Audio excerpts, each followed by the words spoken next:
This has been Tom. This is Tom Duty, middle-aged American living in New Jersey near the Lincoln Tunnel. If you were to visit my website, you'd type Howdy Doody into Google. You'll find the correct spelling of the famous puppet. You then combine Tom Duty in a Google search from my site.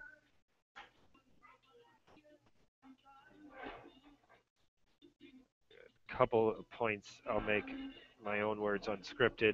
Then the rest will be exclusively Rolling Stones Fall 2015 UVA rape report. This was discredited. I was duped by this report when it was published. I read it,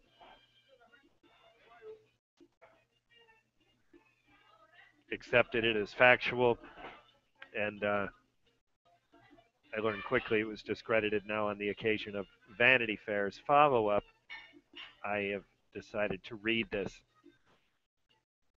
Second point in the text attached to this YouTube video, audio, is a very short roster of the key people in the stories.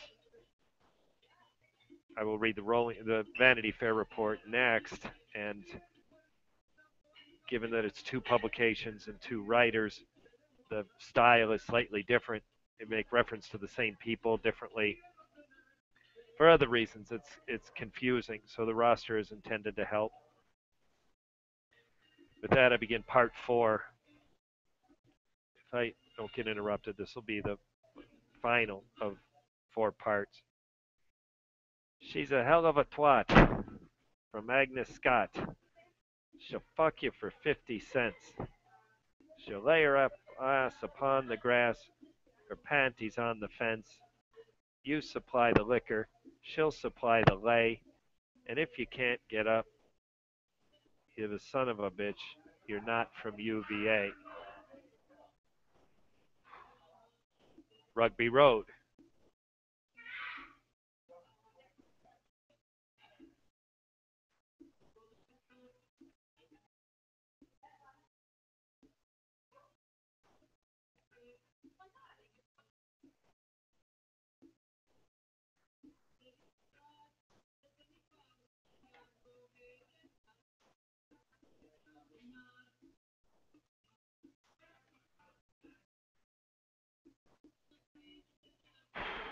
When did it happen to you, Emily? Renda asked Jackie as they sat for coffee at the outdoor downtown mall, fall of 2013. September 28th, Jackie whispered. October 7th, 2010, Emily responded, not breaking her gaze. At Jackie, she found a friend. As Jackie had begun her second year of UVA, she'd continued struggling. Dean Eramo had connected her with Emily, a fourth year who'd become active in one less a student run sexual assault education.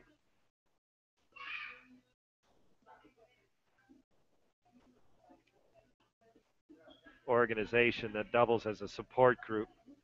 Sitting with Emily, Jackie poured out her story, wiping her eyes with a napkin as she confided to Emily that she felt a broken person. You're not broken, Emily told her. They're the ones who are fucked up. And what happened to you wasn't your fault. Jackie was flooded with gratitude, desperate to hear those words at last. For someone who knew, Emily invited her to a meeting of one less, thus introduced her to UVA's true secret society. In its weekly meetings, the 45-member group would discuss how to foster dialogue on campus. Afterward, they'd splinter off and share stories of sexual assault, each tale different and yet not very much the same, and yet very much the same. Many took place on tipsy nights with men who'd refused to stop. Some were sex while blackout drunk. Rare stories involve violence, though none so extreme as Jackie's. But no matter the circumstances, their peers' reaction were largely the same. Assaults were brushed off, the attackers defended, and he'd never do anything like that. The victim questioned, "Are you sure?" After feeling violated for more than a year, Jackie was astonished at how much she had sisterhood in common, including the facts that a surprising number hadn't pursued any formal form of complaint. Although many had contacted Dean Eramo, whom they lauded as their best advocate and den mother, Jackie repeatedly calls her an asset to the community, even filed a report with UVA or with police instead, basking on safety one another's company. The members of One Last applauded the brave few who chose to take action, but mostly affirmed each other's choices not to report. In an echo of their university's approach, so profound was the students' faith in its administration that although they were appalled by Jackie's story, no one voiced questions about UVA's strategy of doing nothing to warn the campus of gang rape allegations against a fraternity that still held parties and was rushing a new pledge class. Some of those women are disturbed by the conduct. It's easy to cover up a rape at a university if no one's reporting, admits Jackie. Friend Alex Pinkleton. And privately, some of Jackie's confidants were outraged. The university ignores the problem to make itself look better, says recent grad Rachel Soltis, Jackie's former roommate. They should have done something.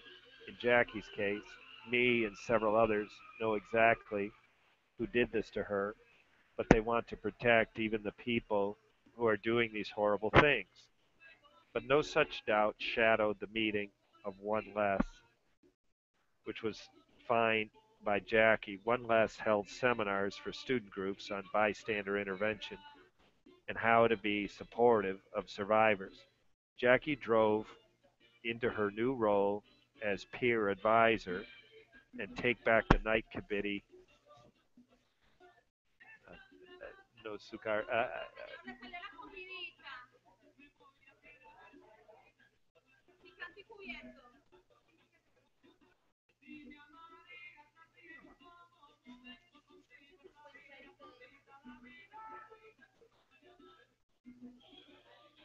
To discover her secret survivor network. Because the more she shared her story, the more girls sought her out, waylaying her after presentations or after class. She'd call in the middle of the night with a crisis. Jackie had been approached by so many survivors that she wonders whether 1 in 5 statistics may apply in Charlottesville. I feel like it's 1 in 3 at UVA, she says, but playback for being so public on a campus accustomed to silence was swift. Payback. The past spring, in separate incidents, both Emily Renda and Jackie were harassed outside of bars on the corner by men who recognized them from presentations. They called them cunt and feminazi bitch. One flung a bottle at Jackie that broke on the side of her face, leaving a blood red bruise around her eye. She emailed Eramo, so they could discuss the attack. They discussed another matter too, which was troubling Jackie a great deal, though her ever-ending network, through her ever-ending network, Jackie had come across something deeply disturbing. Two other young women who she says confided they too had recently been Phi Kappa Psi gang rape victims. A bruise still modeling her face, Jackie sat in Eramo's office in May 2014 and told her about the two others. She says is a 2013 graduate who told Jackie that she'd been gang raped as a freshman at a Phi Psi house. The other was a first year whose worried friends called Jackie, and the girl had come home wearing no pants. Jackie said the girl told her she'd been assaulted by four men in Phi Psi bathroom while a fifth watched. Neither woman was willing to talk to RS. Jackie wrapped up her story. She was disappointed by Eramo's non-reaction. She'd expected shock, disgust, horror. For months, Jackie had been assuaging her despair by throwing herself into peer education and denying her helplessness. She thought about Phi Psi, or about how her own alleged assailant still walking the grounds. She'd recently been aghast to bump into Drew, who greeted her friendly, nonchalant. For a whole year, I thought about how he'd ruined my life and how he's the worst human being ever, Jackie says. And then I saw him, and I couldn't say anything. You look different, Drew told Jackie while she was staring back at him in fear. And he was right. Since arriving at UVA, Jackie had gained 25 pounds from antidepressants and lack of exercise. That interaction would render her too depressed to leave her room for days. Of all her assailants, Drew was the one who she wanted to see held accountable. But with Drew about to graduate, he was going to get away with it because she miserably reminded Eramo in her office she didn't feel already filed a complaint. Eramo, as always, understood. Given a swirl of gang rape allegations, Eramo had now heard against one of UVA's oldest and most powerful fraternities, founded in 1853. Its distinguished chapter members have included President Woodrow Wilson. The school may have wondered about its responsibilities to the rest of the campus. Experts surprised of the situation by Rolling Stone agreed that despite the absence of the official report, Jackie's passing along two other allegations would compel the school to take action regard for campus safety. The fact that they already had the first victim, they should have been taking action to, say, serve justice, Laura Dunn, that school could really be sued.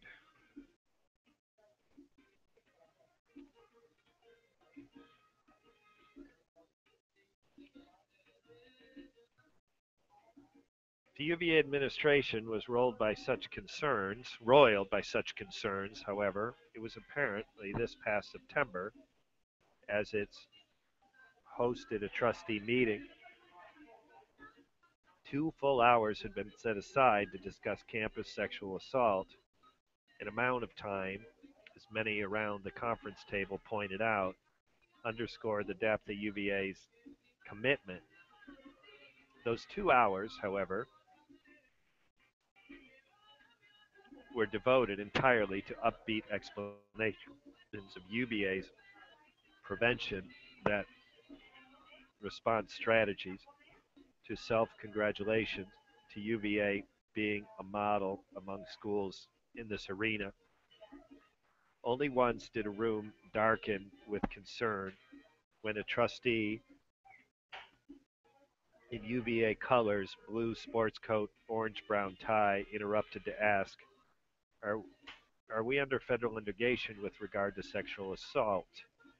Dean of Students Alan Gloves, in a blue suit and orange necktie of his own, swooped in with a smooth answer.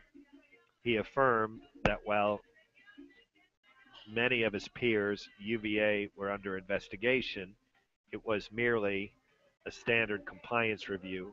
He mentioned that a student's complaint from 2010 to 11 academic school year had been folded into that routine compliance review. Having downplayed the significant Title IX compliance review, which is neither routine nor standard, he then elaborated upon the links to which UVA cooperated with the Office of Civil Rights Investigation, his tone and manner so reassuring that the room relaxed. Told of the meeting, Office of Civil Rights, Catherine Lemon calls Groves' mischaracterization deliberate and irresponsible. Nothing annoys me more than a school not taking seriously the review for the federal government about their civil rights obligation. Within days of the board meeting, having learned of Rolling Stone's probe into Jackie's story, UVA at last placed Phi Kappa Psi under investigation. Or rather, as President Sullivan carefully answered my question about allegations of gang rape at Phi Psi, we do have a fraternity under investigation, Phi Kappa Psi National Executive Director Sean Collingsworth said, and that UVA indeed notified him of sexual assault allegations. He immediately dispatched a representative to meet with the chapter.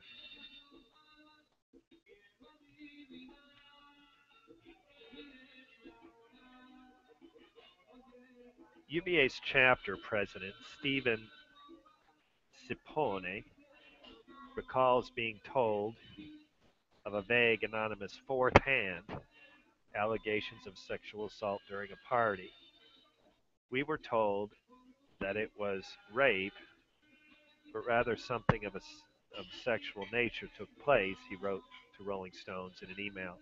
Either way, Collingsworth said, giving the paucity of information, we have no evidence to substantiate the alleged assaults.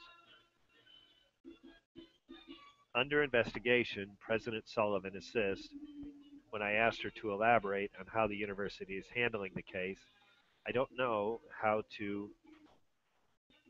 else to spell that out for you, but Jackie may have gotten a glimpse into the extent of the investigation in the days that followed my visit to campus. She was called into Eramo's office, being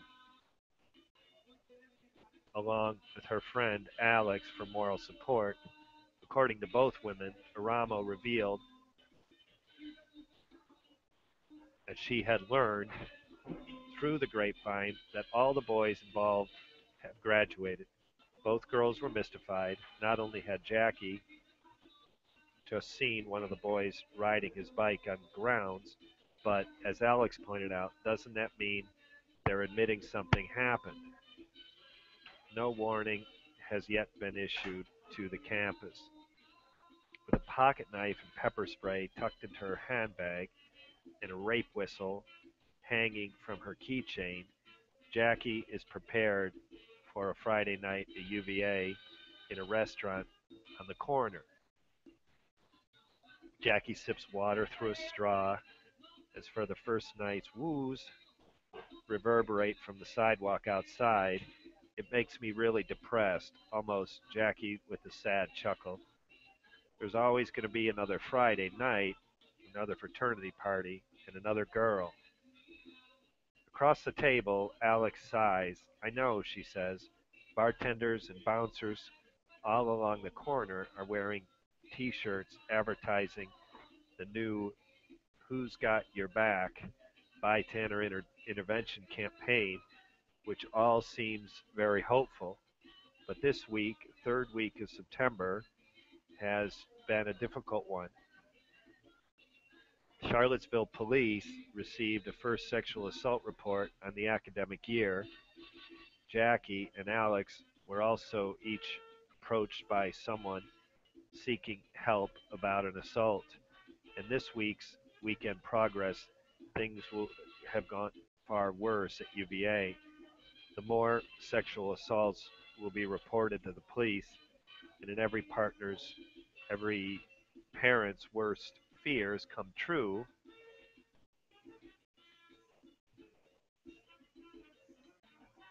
an 18-year-old student on her way to a party will vanish.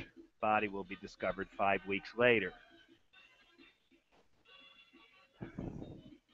Suspect, Jesse Matthews, a 32-year-old UVA hospital worker, will be charged with Hannah Graham's abduction, an intent to defile. A chilling portrait will emerge of an alleged predator who got his start a decade ago as a campus rapist.